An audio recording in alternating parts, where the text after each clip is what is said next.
Hi guys, Nerdy Perkins here, doing a video just kind of going over my thoughts on One Piece chapter 821 and 822. So I'll start with 821 first of all. So the artwork in this one was just amazing, just really, really good. Love the color spread at the beginning. Really cool design and all that. But particularly there were just some fantastic panels of Zou. Specifically the two-page spread where he's just taking out it is taking out all of Jack's fleet. It was just like such a gorgeous panel, just really, really well done and well put together, and just really cool. Other than the artwork, we got a lot of new things about the mystery of Zou itself. Such as, like, it brings up just a lot of questions like, what crime did Zou commit? Could it have something to do with the destruction of the ancient kingdom or something like that? Who imposed this punishment on Zou? I'm not really sure. Maybe I'll do a theory video if I come up with something. But for now, it's just a question that I'd like to know the answer to. What is the connection between Zou and Momo? We do know that it appears to have something to do with the ability to hear all things, because Luffy was able to hear Zou as well. But it seemed like Momo was the only one who was able to communicate with it, to like talk to Zou and give it a command. So maybe there's some kind of connection between Zou and the Kazuki clan. That's entirely possible, but not entirely sure yet. And the other question is, could Luffy give it an order if he wanted to, if he was really trying? Jack's fate is another good question. We see him knocked, obviously, into the water, and him being a devil fruit user. That's not a very good thing to happen. But there could very well be some crew members who may not be devil fruit eaters who can maybe keep him afloat. We'll just have to see about that, because we don't even know if the people who can like transform their limbs into different animal parts are necessarily like pure devil fruit eaters, if they're smile devil fruit eaters, and what that exactly entails to their weakness to water. That's about all I have with Jack himself, other than like he has those crazy pointed teeth, which is pretty cool. And interesting. The last thing for this chapter is Apu and Kid's fates. So we now have a vague idea of what happened to them after Kaido drops in on them, quite literally.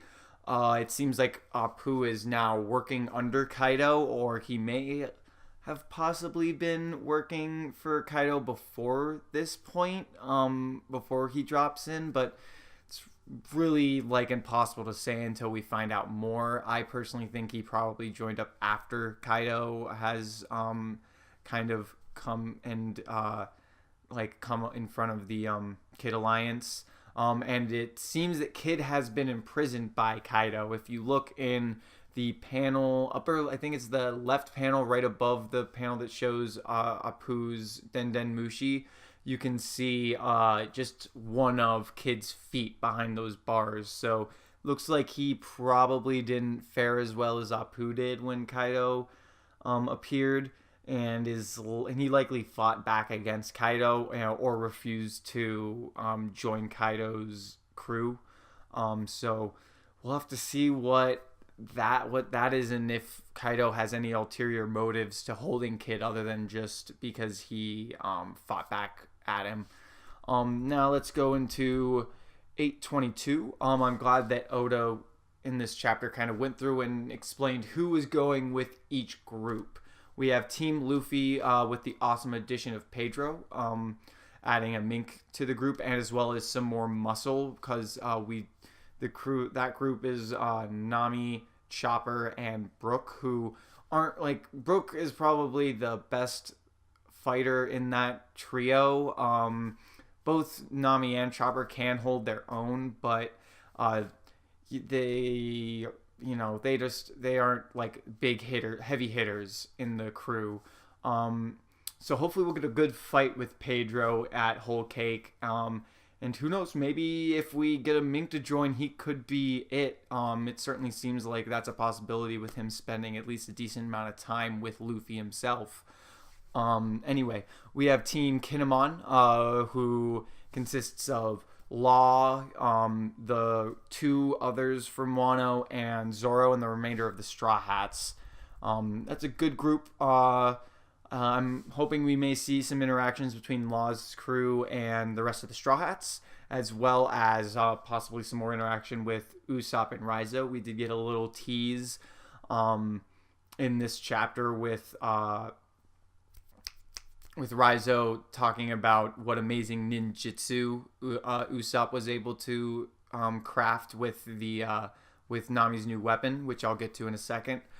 We have Team Cat Viper, which seems to be just him, and most likely a group of minks that'll probably be going with him. I can't imagine it be that terribly large, just to avoid detection by any outside forces. And then we have Team Dogstorm, who is staying behind on Zou, and he seems to be protecting Zou and Momo from further attack from Kaido. Now I'll get into a little bit about Nami's new weapon. It's a little lewd with the whole like squeeze and it extends and whatnot, but it's fine. It looks like a pretty cool weapon. I do actually like the design. It seems to be maybe a bit of an homage to the extending staff that Goku has in the beginning of Dragon Ball. Should give her a bit of an edge in battle. Hopefully she'll have some new abilities that she can show off with Whole Cake Island with that. Next is the gags. There's some really great gags, particularly between Luffy and Peckham's. I like that Luffy's nicknames just keep getting like farther and farther away from Peckham's name, and he says as much in the chapter. Peckham's just like, "You're getting farther away from my name. What are you doing?" And just also the just haphazardous way that Luffy's just like carrying Peckham's around on his back, and Peckham's is just like freaking out. I thought their interactions were really good, and hopefully we'll see a bit more of that as we head towards Whole Cake.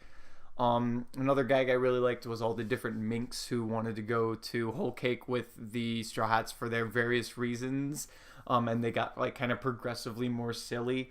The ones I'll point out are like Father Yomo, who's just like, "Oh yes, I should go because Nami enjoys sleeping on my stomach."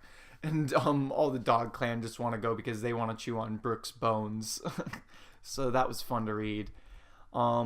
Last thing, gag-wise, there's probably a couple more that I could mention, but the only other one that I really want to point out was the Luffy just jumping right off of Zou with his arms wrapped around everyone. I thought that was pretty humorous, and just everyone's reactions to that, both the people who are falling a very, very long way and the people watching from the top of Zou's reactions were just perfect, just hilarious. The last thing is the return of Vivi. She is likely heading to the Reverie. I can't imagine that she's doing anything else. So that should be happening pretty soon. I think it's likely to happen, if not between Whole Cake and Wano, which I think is less likely. It'll probably happen after the Wano arc has completed. That'd be probably a good time because we've kind of got the ball rolling on this huge arc that seems to be combining these two places together. So we'll just have to see about that. Last thing is just like about Zou itself. Zou was just an amazing arc. It was really short, but really, really, really full of all these reveals and just stuff that's going to be pushing the story forward until the end, basically. It also introduces a ton of awesome new characters in the Minks, and even like Jack and some other characters that are kind of shown off in our reintroduction to Capone being his ruthless self, which was pretty cool and I think is really setting up well for Whole Cake. Overall, I think it was just a great palate cleanser to Dressrosa and really sets up for what's coming in the future, in the next couple arcs perfectly. But yeah, that's about it for today. If you liked the video, go ahead and give it a like and subscribe. I really do appreciate it. And yeah, until next time, stay nerdy.